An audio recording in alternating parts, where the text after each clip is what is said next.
This message is being broadcast by the Department of Defense of the Republic. They're going crazy of the coronavirus. Hello to all of Uncle Tickles' little sickos out there. You are listening to New Dad's Emergency Parenting Through a Pandemic episode, Corona Edition. We have two fan favorites on the show today, Michael Flynn and Adam Jennrich from our Screen Time episode, here to answer all of our Corona-related questions. This is something that I think is just consuming everyone right now, so it's hard to escape doing an episode on it. Trying to keep it pretty short, and I think the biggest takeaway outside of this being a very serious thing is just how fast the news cycle is moving. We recorded this Thursday the 12th. Here as I sit on Friday the 13th, some of the information that we talk about is already out of date. Schools have now been closed here in Illinois. They hadn't been as of Thursday of the recording. We now have a national emergency declared by President Trump. And it seems and feels like, every day there's going to be another shoe dropping or another development in this story.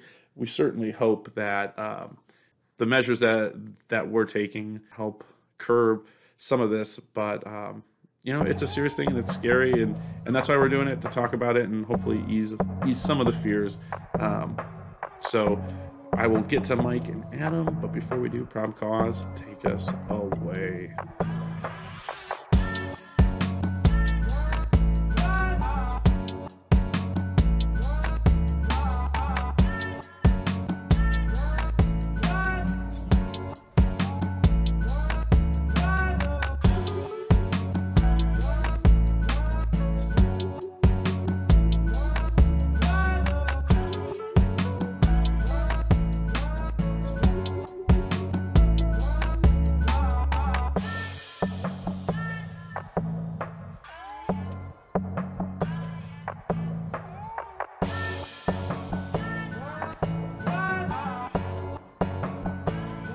Welcome to New Dad's emergency episode, How to Parent Through a Pandemic. We have two medical experts on the show today. We have Michael Flynn and Adam Jennrich returning to talk about all of their expertise in the area of coronavirus and parenting through pandemics. These guys, I think you'll find more than qualified to do this. Now, I wanted to have you guys on the show because both of you have two older children, in Mikey and Jax, that I think are of the age where you have to actually talk to them about this. So, I think the most important question is, what exactly are you telling your kids about coronavirus? And I'll start with you, Mike. Mike, you're in Shoreline, Washington. You're basically ground zero for the coronavirus here in the United States. Yeah, man. So it's been interesting, definitely the last couple weeks, in terms of, I don't know, just how quickly and how big it got, and how the kind of hysteria and just like all sorts of misinformation have been around it. But it definitely started getting serious about having to talk with him when some of his social events started getting canceled, and then one school got canceled, and they originally canceled it for 14 days. And then now they've extended that out to April 24th. We're talking about 6 weeks. And they just announced that today, right? Today. So the governor announced that the three counties, it's like Snohomish, King, and I can't remember that off the top of my head. But I live in King County. Have to basically cancel K through 12 to 4/24. That is insane. So what are you telling Mikey about it? Definitely been telling them that there's something going on that is causing, illness. I don't know how serious it is, but I still have to explain to them that, that it is creating a serious impact on basically the town and school and the community. So I think that as it's grown over the last couple of weeks, the conversations have had changed because I don't even know how to explain it. It's just gotten so weird that I didn't think it was serious, and then it became a little bit more serious, and now I feel like maybe it is serious. I don't know. Jennrich, what are you saying to Jax? Is he asking questions? Is he aware of it? Is it something on his radar? Jack's actually similar in age.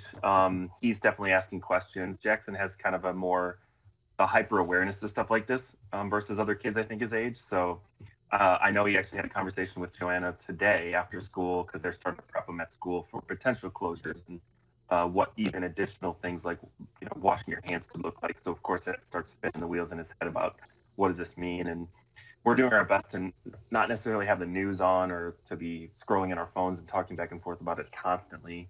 But like Mike said, at first it's kind of like, is this serious? It's starting to feel serious, and now it's like it's serious by just the fact that your neighbors are taking it serious. There's only like so much you can do about it. So one of the better things though, and I think both of you have probably seen this, is that the stats for young kids are actually pretty promising, and I haven't seen any variation from that. So kids under 15, under 19, definitely under 10, which all of our kids fall into.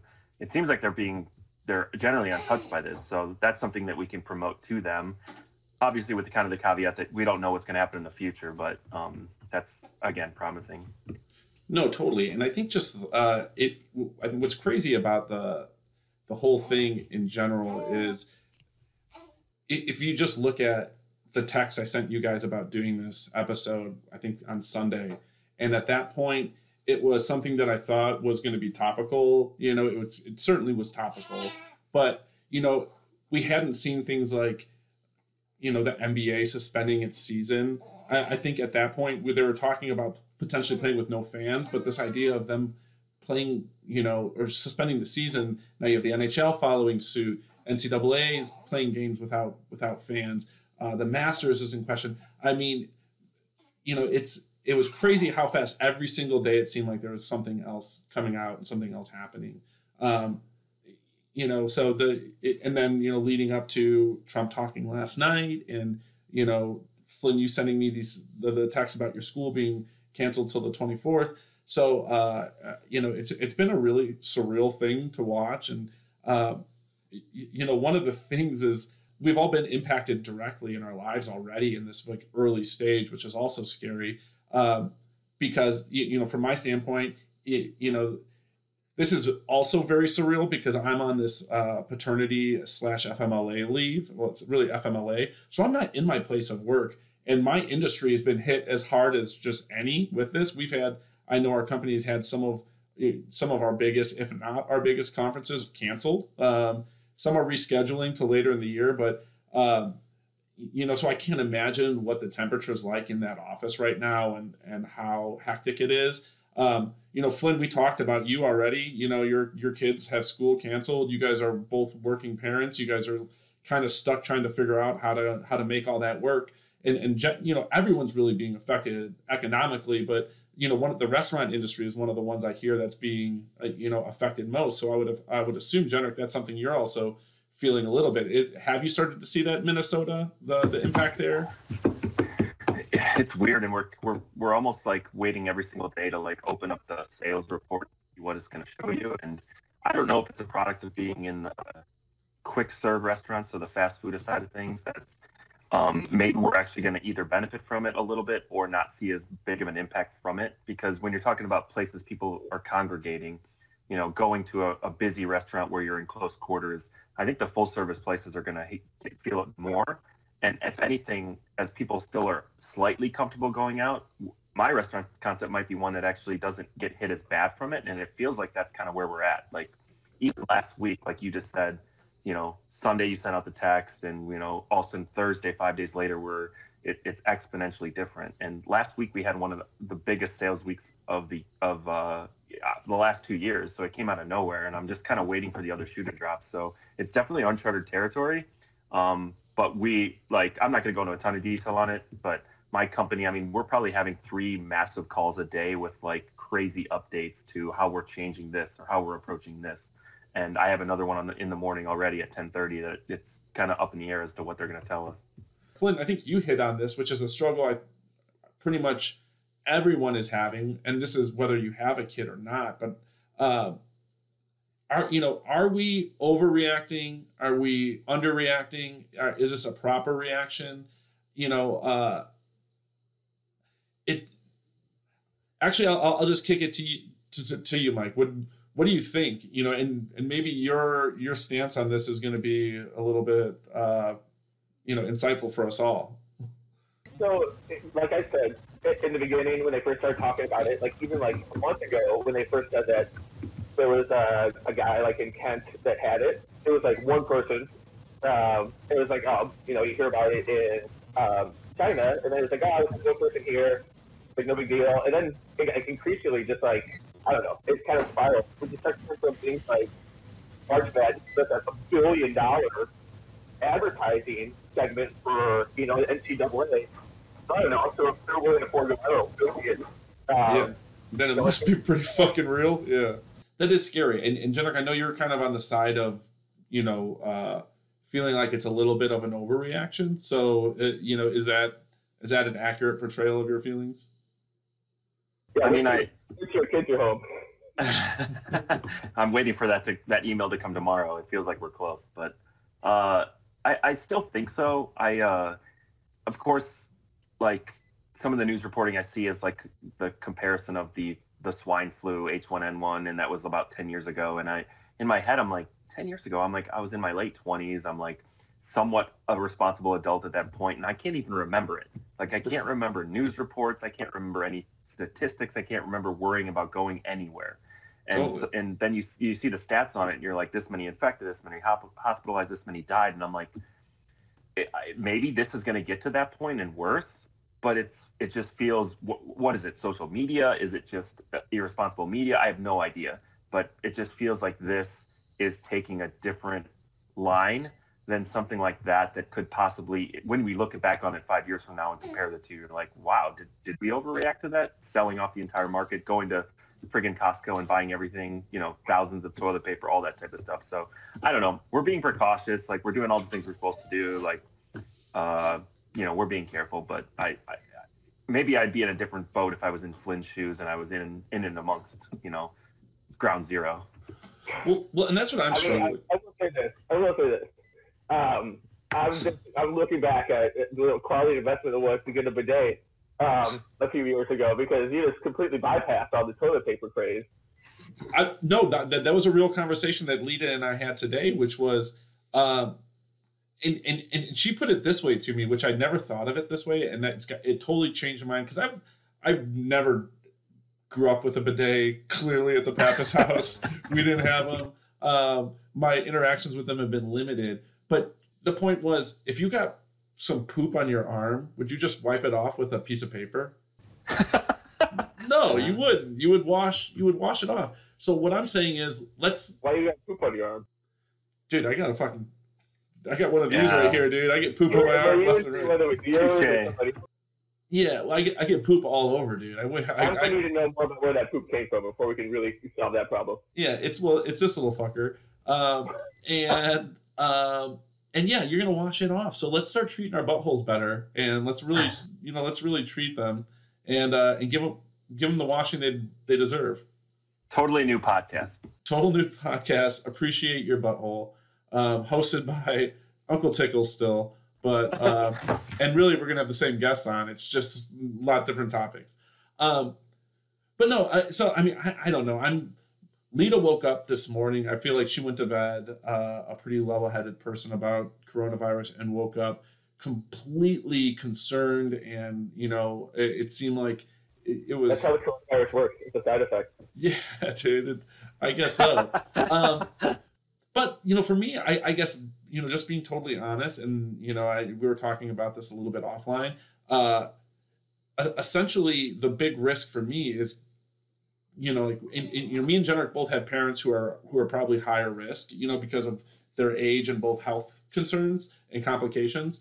So it's not like I'm totally removed from this, right? Like, I understand that the real danger isn't me getting coronavirus, right? Because if I get coronavirus, the odds are that I'm going to ride it out and be just fine. And I'm not worried about my kids getting it. It would be me passing it on to my, someone I really cared about, and then them being compromised by it, or unknowingly to like a stranger at the supermarket or some shit like that, right? Like that would be my concern, and it's kind of being guilty. So part of me feels like, and I know they used to do this back in the day, where they would have like chicken pox parties where, Just get it all? Yeah, they're like, just let's get it over with. Let's get it done in a controlled environment. Like, I kind of let me go get some Corona, right? Like I'm on FMLA leave anyway, so let me lay up. I'll play some video games. I'll give it to my kids. We'll work up an immunity. This guy, and I know it's a really popular interview that's going around. His name's Michael Osterholm, and he's an infectious disease expert. He was on Joe Rogan's podcast recently.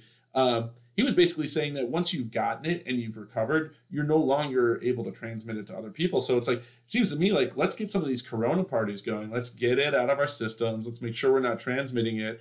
Let's do it at a time when we can stay at home, and then just stop worrying about it. And that's how he said it's actually going to peter out, as enough people will get it and then have their immunity and then not be transmitting it. That's how it eventually goes away in 6 months.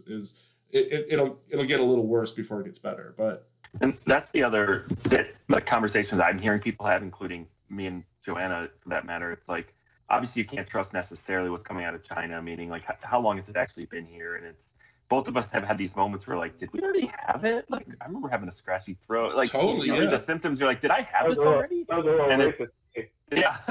And there's no way we actually looked it up. There's no way to test if you've had it if you're not symptomatic or whatever you want to call it anymore. So it's like, I don't know. You're throwing darts at a very, very tiny dartboard and wondering these things at times. You understand how it works, right? Because when it enters your body, it disguises itself as a protein.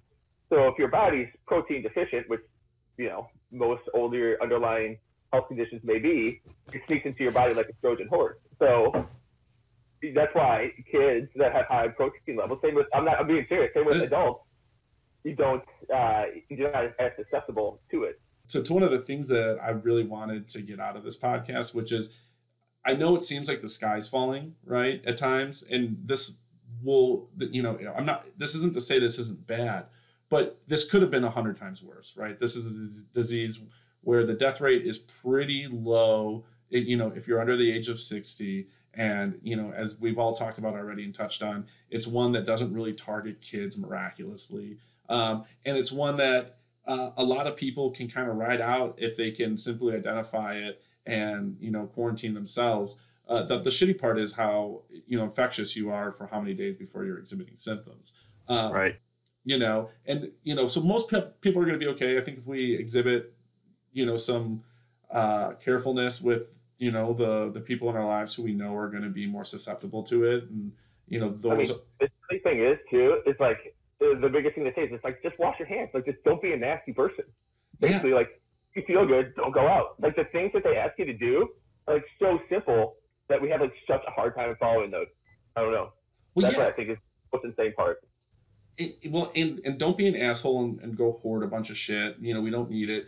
And I think really the scary thing about this isn't any, for me, it's not the actual disease, and we've talked in text. Perhaps the scariest thing is the economic impact.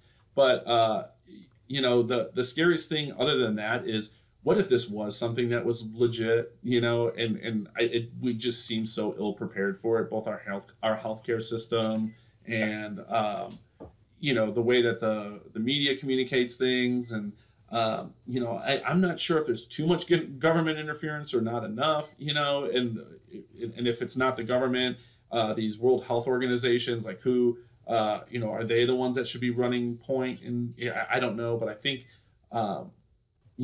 this will make us kind of look at things, and that's a good thing. And I think, if this is a practice run for something bigger and more serious, then perhaps we'll be better prepared for when that happens. And if that's the case, then, that's a silver lining in this whole thing as well.